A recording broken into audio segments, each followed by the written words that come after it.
Nombor 6. 2/1/3 daripada 69.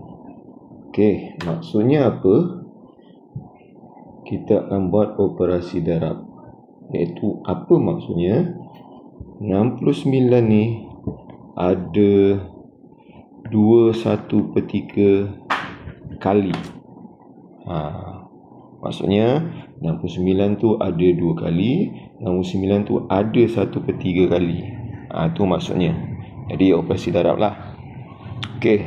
Cuma ada dua cara, sama ada awak nak tukarkan dia jadi pecantak wajah ataupun teruskan.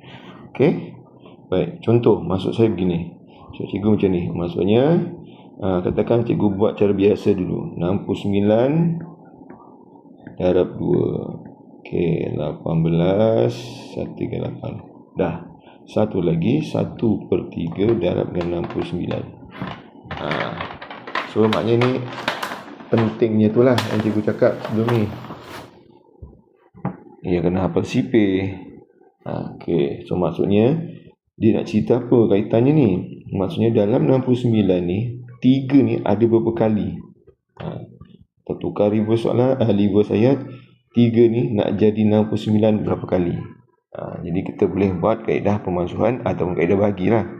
So maknanya 3 kali 1 dapat 3. 3 kali 23. Ayolah, ataupun 69 awak bagi dengan 3, kan dapat 2, 6, 9, 3. Itu 23.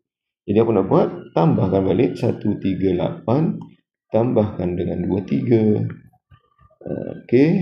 So akan dapat 11 6 1. So jawapannya ialah 161 kilogram.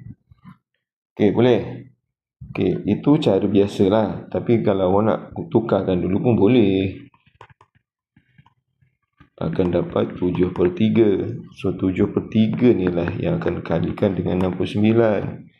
Buat macam ni biasa balik, awak dapatlah 23. Tinggallah 23 darab 7. 7/3 21. 7/2 14 tambah 2 16. So jawapan still sama.